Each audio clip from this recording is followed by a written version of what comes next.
کسی کو سلامتی کے لیے نعرہ تکبیر، آواز بلند نعرہ رسالت، اول مومن سے آخر مومن بنتا دونوں ہاتھ بلند کر کے نعرہ حیدری، آواز بلند تر صلوات۔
الذي ليس لصفته حد محدود ولا نعت موجود ولا وقت معدود ولا أجر ممدود، فطر الخلائق بقدرته ونشر الرياح برحمته، والصلاة والسلام على الرسول المسدد المصطفى العمجد المحمود الأحمد سيدنا ومولانا ومولى الكونين جد الحسن والحسين وعلي والقاسم محمد، اللهم صل على محمد وآل محمد وآله الطيبين الطاهرين المعصومين الذين قال الله إنما يريد الله ليذهب عنكم الرجس أهل البيت ويطهركم تطهيرا، اللهم صل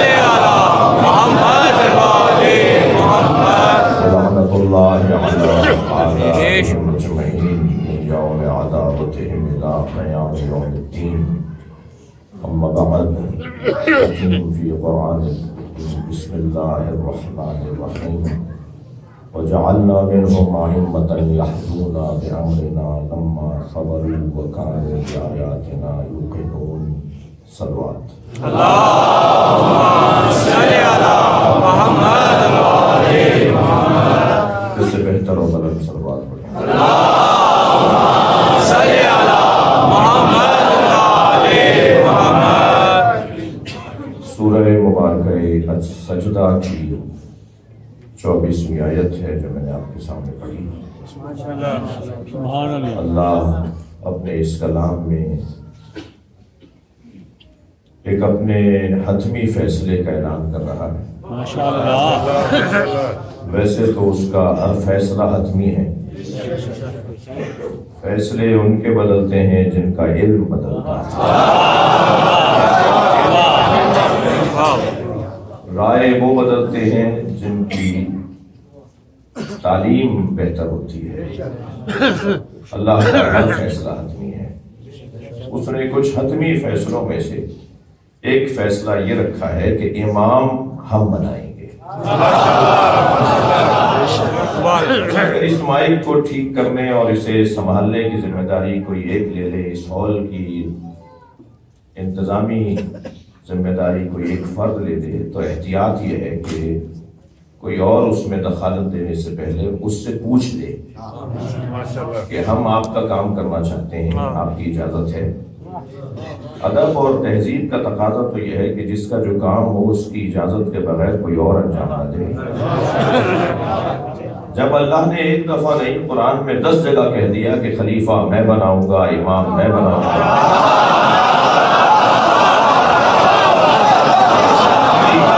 حاجی میں بناؤں گا، رہنما میں بناؤں گا، تو پھر امت کے لیے احتیاط نہیں تھی کہ اللہ سے پوچھ لیتے کہ ہمارا حاجی کون ہے؟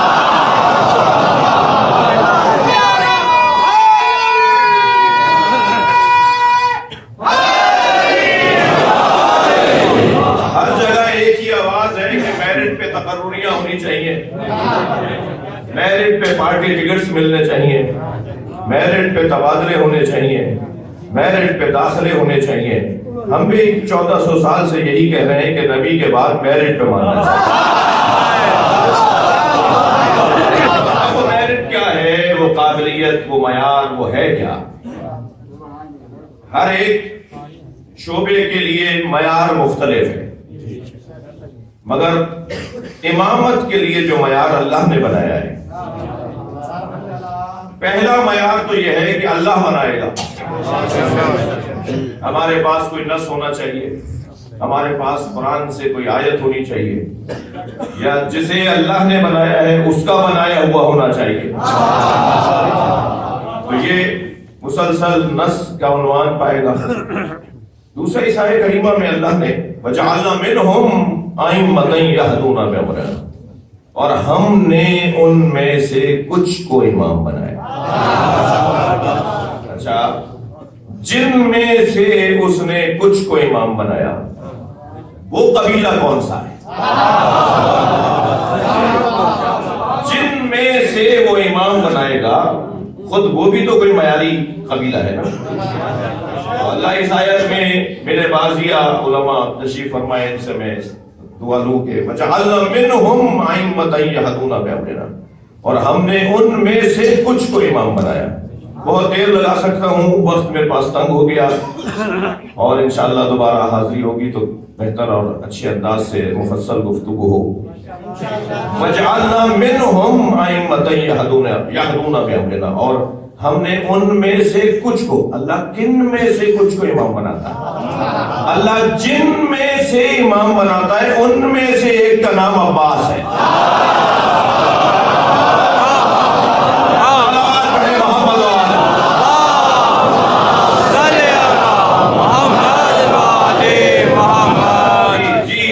استاد قمر جلال بھی کہتے ہیں کہ مقام حضرت عباس کم نہیں تھا قمر۔ امام بناتا ہے، وہ کہہ رہے ہیں کہ مقام حضرت عباس کم نہیں تھا قمر، پلاتی دودھ جو زہرا امام ہو جاتے ہیں۔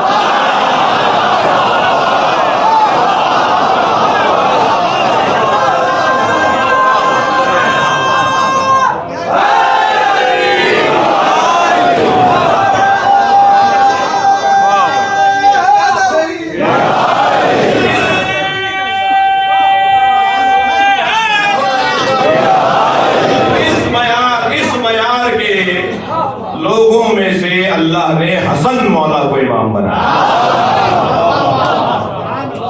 اس معیار کے لوگوں میں اللہ نے حسین کو امام بنایا۔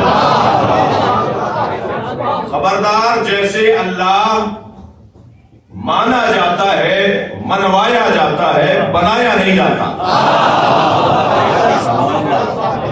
ایسے ہی اللہ کی جانب سے جو ہادی ہیں وہ مانے جاتے ہیں، منوائے جاتے ہیں، بنائے نہیں جاتے۔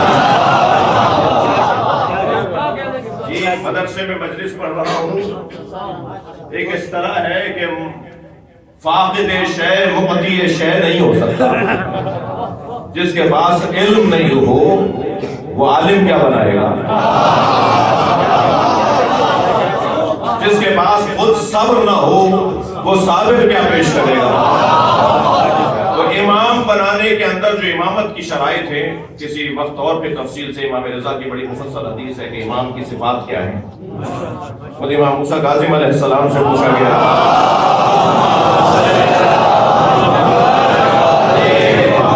کہ امام کی صفات کیا ہیں؟ ائمہ اہل بیت نے ائمہ کی صفات بیان کی ہیں۔ پھر جب عظمت اور فضیلت کے باب میں جائیں گے تو زیارت جامعہ پڑھ لیجئے کہ امام علی نقی نے اماموں کو ائمہ کو کیا کہہ کر سلام کیا ہے. السلام علیکم یا ایبۃ علم اللہ، سلام ہو اس قبیلے پہ کہ جو اللہ کا علم رکھنے کی جگہ ہے.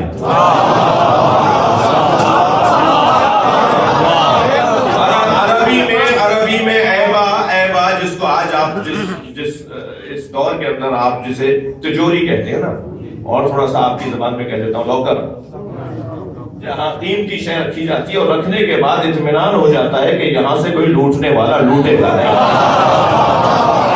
قیمتی اشیاء کو جہاں رکھ دیا جائے اور اطمینان کر لیا جائے کہ اب یہ محفوظ رہے گا، اسے عربی میں کہتے ہیں ایبا. عین بے یہ تے ایبا. اللہ جہاں اپنا علم رکھتا ہے وہ یہ گھرانہ ہے.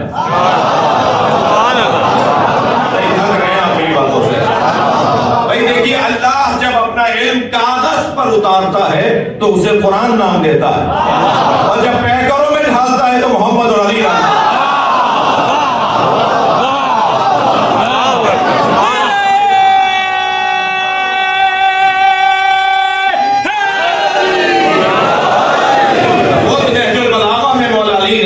ہمارے لیے فیصلہ کر دیا، خبردار اہل بیت کے بارے میں جھگڑا نہیں کرنا. کوئی کہتا ہے فلاں اہل بیت ہے اور کوئی کہتا ہے فلاں اہل بیت نہیں ہے، اس میں الجھنے کی کیا ضرورت ہے. مولا علی نے فیصلہ کر دیا، علمہم یخبرکم علمہم عن علمہم. ان کا علم ان کے علم کا پتہ بتائے. اہل بیت کو بتانے کی ضرورت نہیں ہے. کہ ٹھیک ہے کوئی کلیدہ پہلے سے میں اس کا بھی انکار نہیں کر رہا، لیکن اہل بیت تو صفات سے پہچانے جائیں گے، اہل بیت تو عادتوں سے پہچانے جائیں گے، امام تو اپنی کمالات سے پہچانے جائیں گے، اور امام کے چاہنے والوں سے بھی امام کو یہی توقع ہے. چال بتائے کہ علی والا جا رہا ہے، بھولیا بتائے کہ یہ حسینی جا رہا ہے. کسی کو بتانے کی اور پوچھنے کی ضرورت نہ ہو کہ تم کون ہو. ہمارا رویہ بتائے کہ ہم کون ہیں. جس کو علی مارتے تھے نا، وہ جنازہ پکار کے کہتا تھا مجھے علی نے مارا ہے.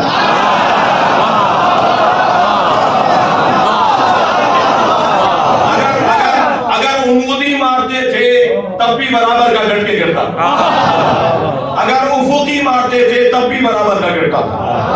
علی مولا کی جب تلوار چلتی تھی تو مقتول کا، مولا علی کے ہاتھ کے مارے ہوئے کا جو ٹکڑے بنتے تھے نا، اس میں گراموں کا فرق نہیں ہوتا تھا.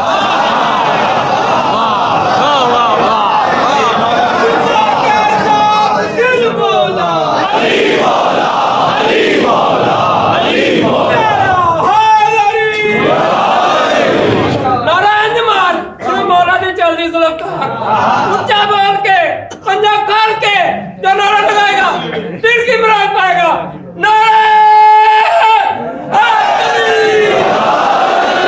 مولا علی کا مارا ہوا جنازہ برابر کا کٹ کے گرتا. دولا ماشا گراموں کا فرق بھی نہیں ہوتا. جس علی کی ضربت میں ایسی عدالت ہو، اس کی حکومت میں کیسی عدالت.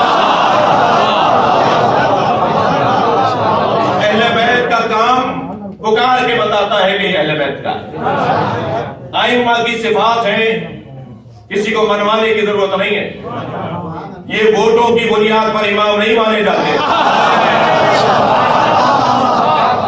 جی جن کا انداز ہی کچھ اور ہے. کسی نے دیکھا نہیں تھا کہ بت ابراہیم نے توڑے ہیں، مگر سارے شہر کو یقین تھا کہ یہ کام ابراہیم کا ہے.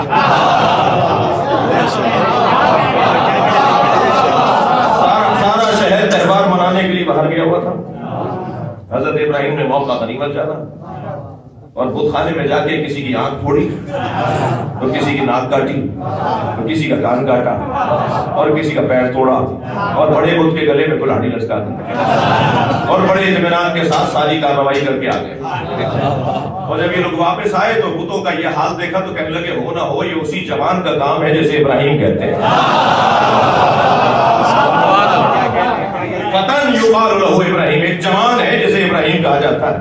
اچھا، ابراہیم علیہ السلام کی اس وقت عمر 24 سال کی نہیں تھی، اچھی عمر کے تھے کہ جب یہ کہا گیا کہ یہ اسی جوان کا کام ہے جسے ابراہیم کہا جاتا ہے۔ کام بتائے نا کہ کس کا ہے؟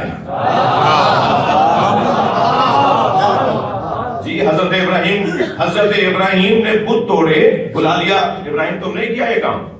فرمایا اسی نے کیا ہوگا جس کے گلے میں کلاڑی لٹکی ہے۔ آپ کا قرآنی واقعہ، آپ کا سنا ہوا واقعہ۔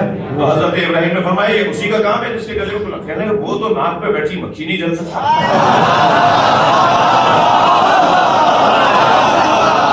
حضرت ابراہیم نے فرمایا جو ناک پر بیٹھی مکھی نہیں جل سکتا وہ تمہارا خالق اور رب کیسے ہے؟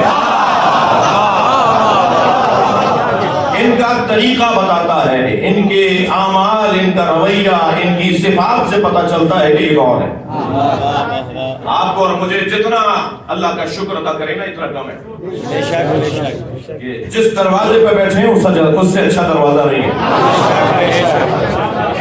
دنیا کہاں بیٹھی ہے مجھے اس سے غرض نہیں، مگر ہم جہاں بیٹھے ہیں وہاں سے جنت کا رستہ بنتا ہے،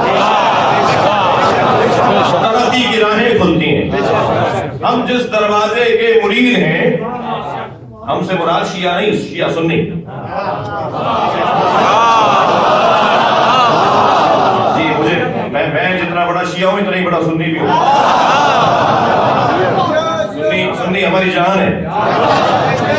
ہم امام بارگاہ میں مجلس کرتے ہیں، مسجدوں میں نہیں کرتے۔ ہم مسجد کے ساتھ امام بارگاہ بناتے ہیں اس لیے کہ کل قیامت میں اگر ہندوؤں نے، یہودیوں نے، عیسائیوں نے شکایت کر دی کہ میں دین سمجھنے گیا تھا، مسلمان تو مسجد میں آنے نہیں دیتا تھا۔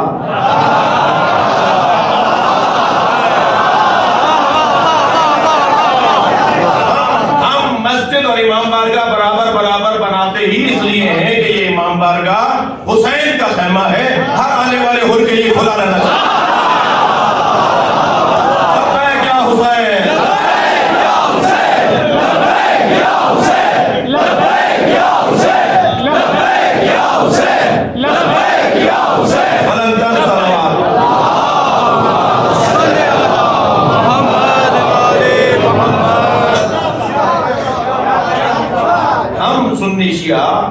محبان اہل بیت، موالیان حیدر کرار، مریدان زہرا، ہم سب اس بات پر متفق ہیں کہ بعد از خدا نبی اور نبی کے بعد علی۔ مولانا حسین نجفی صاحب میرے بڑے بھائی اور رفقا اور شخصیات اور علماء اکرام اساتذہ تشریف فرما ہے، کچھ تک بندی بھی کر لیتا ہوں۔ تو پچھلے دنوں ایک کلام کہنے کی توفیق ہوئی تو میں نے عرض کیا تھا کہ غدیر خم کے سفر میں سراب کوئی نہیں۔ ہر راستے میں دھوکہ ہے مگر علی کے راستے میں دھوکہ نہیں۔ غدیر خم کے سفر میں سراب کوئی نہیں، خدا نبی کا علی کا جواب کوئی نہیں۔ آپ کی سماعتیں میرے ساتھ ہیں۔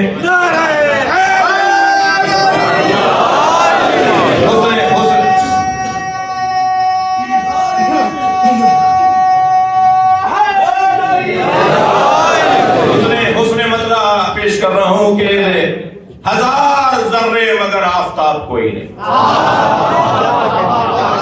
ہزار ذرے مگر آفتاب کوئی نہیں، تو آپ سب ہیں مگر بو تو آپ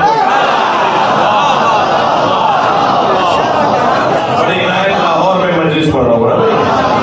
لاہور والے اگر شعر نہیں سنیں گے تو کون سنیں گے؟ شاعر مشرق اگر یہاں دفن ہے یہی تو شعر کا ذوق ہوگا۔ تو جس شعر کی خاطر میں نے آپ کو یہ 2 شعر سنا دیے تو وہ شعر سن لیجئے ذرا۔ خدا کے بعد نبی اور نبی کے بعد علی، خدا کے بعد نبی اور نبی کے بعد علی، اس ایک بات سے روشن کتاب کوئی نہیں۔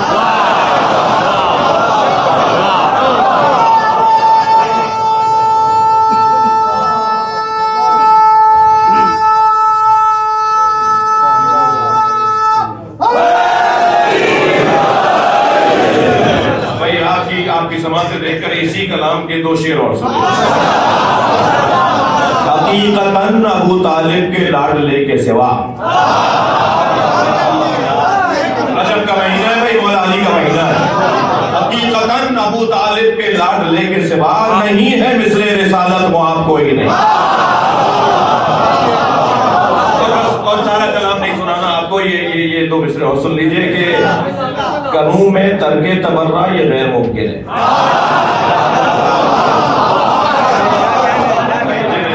جن تک آواز نہیں گئی ان کے لیے مصرع تکرار کر رہا ہوں. کنوں میں ترک تبرع یہ غیر ممکن ہے. کنوں میں ترک تبرع یہ غیر ممکن ہے، مگر غلط ہے کہ اس کا نصاب کوئی نہیں.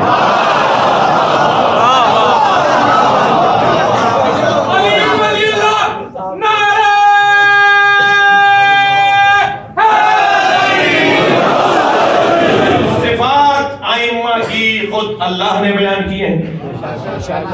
ہم معیاری لوگوں کو مانتے ہیں بھائی، کوالٹی والے لوگوں کو مانتے ہیں، میرٹ پر اترنے والوں کو مانتے ہیں. اللہ نے خود ائمہ اہل بیت کی صفات کو بیان کیا. خود ائمہ نے اپنی صفات کو بیان کیا. جن صفات کو اللہ نے قرآن میں بیان کیا ہے ان میں سے مثلا والذین ينفقون فی السراء والضراء والکاظمین الغیظ والعافین عن الناس واللہ یحب المحسنین. ایک قبیلہ ایسا بھی ہے، ایک خاندان ایسا بھی ہے، کچھ لوگ ایسے بھی ہیں کہ جو دارائی میں بھی ہوتا ہے تب بھی، ناداری میں بھی نہیں ہوتا تب بھی بخش دیتے. ان کے پاس ہوتا ہے. جو بھی اس مائک کو سنبھال رہا ہے تھوڑا میرے گلے کا خیال کرے، اس کو بڑھا دے تھوڑا سا جی. والذین ينفقون فی السراء والضراء، ایک قبیلہ ایسا بھی ہے جو ہوتا ہے تب بھی دے دیتے ہیں، نہیں ہوتا تب بھی دے دیتے ہیں. ایک جوان میرے پاس آئے کہنے لگے مولانا یہ آپ نے ترجمہ کیا، یہ آیت پڑھی، ہم نے آدھی سنی، ہم نے سمجھ نہیں پائے کہ کیا کہہ رہے ہیں، کیا مطلب ہے. میں نے کہا جی کیا سوال کیا ہے؟ کہنا سوال یہ ہے کہ نہیں ہوتا تو کیسے دیں گے. میں نے کہا سخاوت کا تعلق پیسے سے نہیں ہے.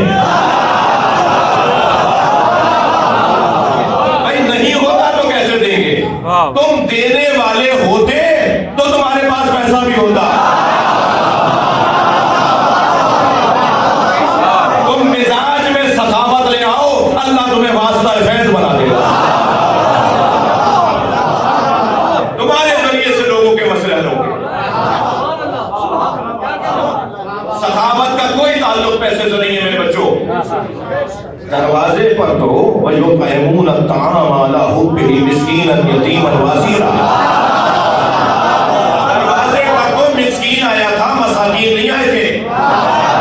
یتیم آیا تھا، یتامہ نہیں آئے تھے. اسیر آیا تھا، اسرا نہیں آئے تھے. تو ایک روٹی دے دیتے.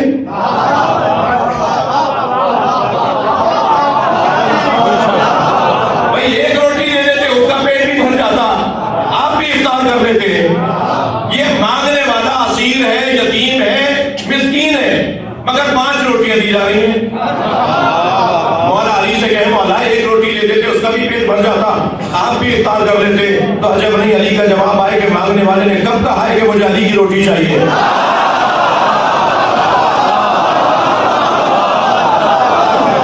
صلوات پڑھیں محمد و آل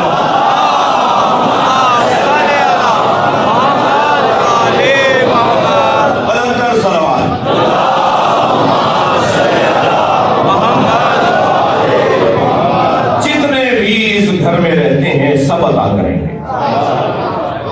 یہ گھرانہ دینے والوں کا گھرانہ ہے. والذین ينفقون فی السراء والضراء والکاظمین الغیظ.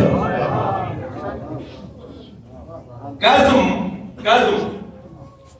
جب مشق بھر جائے تو پانی روکنے کے لیے اس کے دہانے کو رسی سے باندھنا پڑتا ہے. جب مشق بھر جائے تو اگر اس کا منہ کھلا رہ جائے گا پانی بہ جائے گا. اس کے دہن کو رسی سے باندھنا پڑتا ہے. یہ جو کیفیت ہے اسے کہتے ہیں قزم. اس کو کہتے ہیں قزم. قزم غیظ. اب یہ اضافہ ہو رہا ہے. قزم یعنی چھلکنے سے، بہنے سے بچانے کے لیے جب منہ کو بند کر دیا جائے تو وہ کاظم ہے، اور یہ کام کرنے والا کاظم ہے۔ بھائی سلوات پڑھنے مولا کی ذات پر۔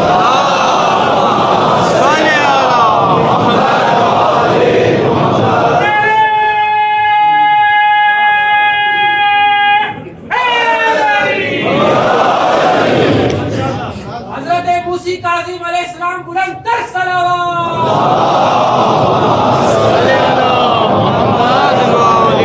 امام کے 9 لقب ہیں اور ایک نام ہے۔ لقب کی کثرت کمالات کی کثرت پہ دلیل ہے۔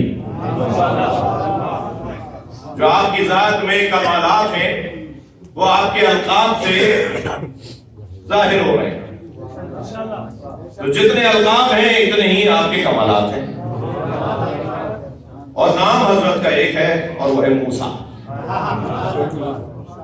میرے بچوں جوانوں، موسیٰ نبی بھی گزرے اور موسیٰ امام بھی ہیں۔ نبیوں میں بھی موسیٰ اور اماموں میں بھی موسیٰ۔ توجہ چاہوں گا، نبیوں میں بھی اللہ نے ایک موسیٰ کلیم اللہ، موسیٰ کلیم، اور اماموں میں بھی موسیٰ کاظم۔ وہ زیادہ بولنے والے، یہ کم بولنے والے۔ جن کا کام بولنا تھا وہ نبیوں میں، اور جن کا کام خاموش رہنا اور صبر کرنا اور برداشت کرنا وہ اماموں میں۔ دونوں موسیٰ ہیں۔ وہاں موسیٰ کے ساتھ بھی ہارون تھا،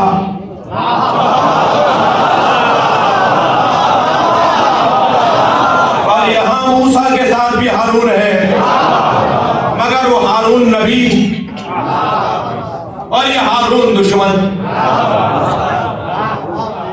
وہاں ہارون معاون مددگار اور یہاں ہارون دشمن اور مخالف۔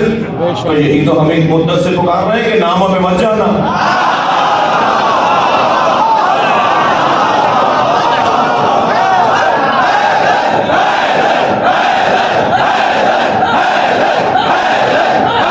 صلوات پڑھیں گے محمد والے۔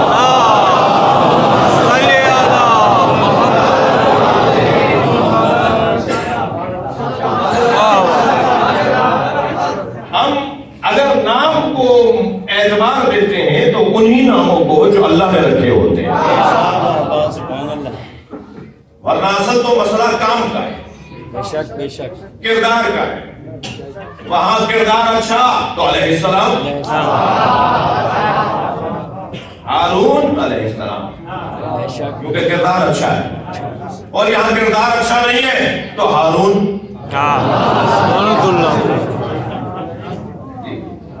تو بس کردار ہے در حقیقت جو انسان کو معتبر بناتا ہے یا اس کا اعتبار گراتا ہے۔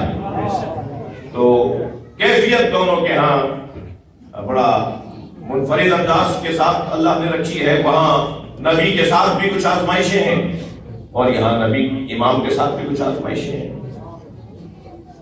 اور میں ذرا وقت کی تنگی کو محسوس کرتے ہوئے گریز لے رہا ہوں کہ وہ جو صفات اللہ نے بیان کی ہیں، امام کی صفات، ان میں پہلی صفت کیا ہے؟ لمبا صبر۔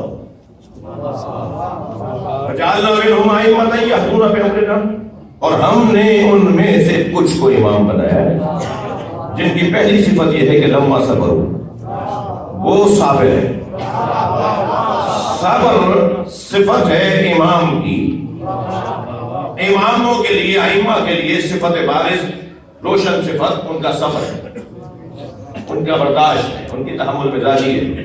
لہذا سارے امام کاظم ہیں۔ بھائی تھک رہے ہیں آپ میری بات سے؟ سارے امام مرتضی ہیں،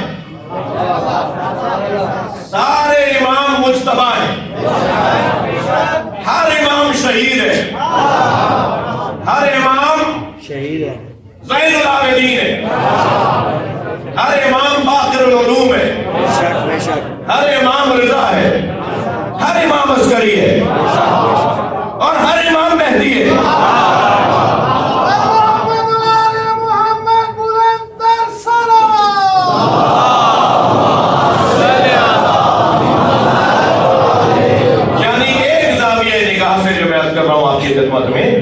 یہ ساری صفات سارے ائمہ میں ہیں، لیکن جب صفت لقب بن جائے، یعنی جب بات آئے گی صفات کی تو سب کے سب عسکری ہیں، سب کے سب تقی ہیں، سب کے سب نقی ہیں، سب رضا ہیں، سب عسکری ہیں، سب کاظم ہیں۔ جب بات آئے گی صفات کی تو یہ سب کے سب ان صفات کے حامل ہیں، لیکن جب صفت لقب بن جائے تو اب صادق چھٹا ہے، کاظم ساتواں ہے، عسکری 11واں ہے، مہدی آخری ہے، کیونکہ وہ صفت اب لقب بن گئی۔ دقت ہے آپ کی؟ تو سب کے سب یہ صبر کرنے والے لوگ، ان کا کام ہی صبر ہے۔ آپ سال میں کچھ ایام کو ایام عزا کے نام سے یاد کرتے ہیں، محرم اور صفر۔ ایام عزا، ایام یوم کی جمع، عربی کا لفظ، عزا عربی کا لفظ۔ عزا کے معنی ہے تعزی، تعزیت یعنی صبر۔ تعزیت کرنے گئے ہیں بھائی، یعنی تلقین صبر کرنے گئے۔ عزا یعنی صبر، ایام عزا یعنی ایام صبر۔ اب ان کے ساتھ جن کے ساتھ وہ منصوبہ ایام ہیں، ان کی وجہ سے ایام صبر ہیں کہ صبر کرنے والوں کے ایام ہیں، تو یہ ایام بھی ایام صبر ہیں، یا چاہنے والوں کے لیے ایام صبر ہیں۔ میں کہتا ہوں دونوں باتیں ٹھیک ہیں۔ ان کے لیے ایام صبر اس لیے، ان سے منسوب یہ ایام عزا اس لیے کہ دن انہی کے ہیں، ان کی قربانیوں کے دن ہیں، ان کی برداشت کے دن ہیں، ان کے شکر کے دن ہیں۔ اور چاہنے والوں کے لیے ایام عزا اس لیے کہ حضرت مختار فرماتے ہیں کہ حسین پہ رو رو کر اپنے سینے میں غصہ اتنا جمع کر لو کہ جب آخری حسین آئے تو مدد کرنے میں تاخیر نہ ہو۔